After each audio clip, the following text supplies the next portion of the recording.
পাখি পাখি গাছে হয়ে গেছে না? এটা কাটবেন না? কাটবো, দেখি না ওই পাশেরটা বেশি পাকা না এইদিকে। না আপনি কি প্রতিদিন কলা কাটেন? ওই আজকে কাটলাম, আবার কালকে আসবে না, যেহেতু বতি কলা রয়েছে। জি জি জি। আবার কাটবো। এই যে একটা কান দেখেছেন? হ্যাঁ হ্যাঁ, এটা প্রায় 2 পণ হবে।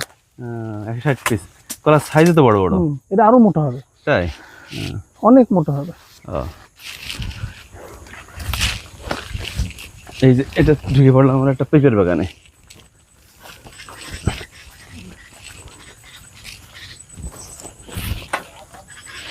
এটা কি কলা?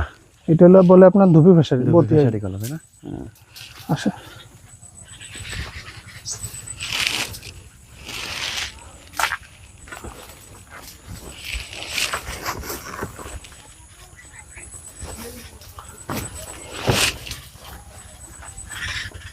এখন এইটা কাটবো।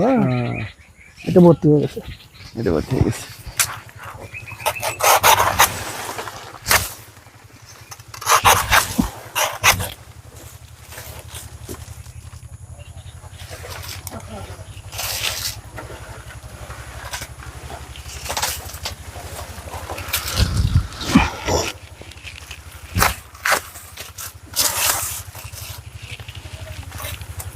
এই কলাগুলোর দাম কেমন? এটা সর্বনিম্ন দোকানে বেশি 30 টাকা আলি বেচা যাবে। তাই? মোটা হয়েছে, ভালো ভালোই মোটা হয়েছে।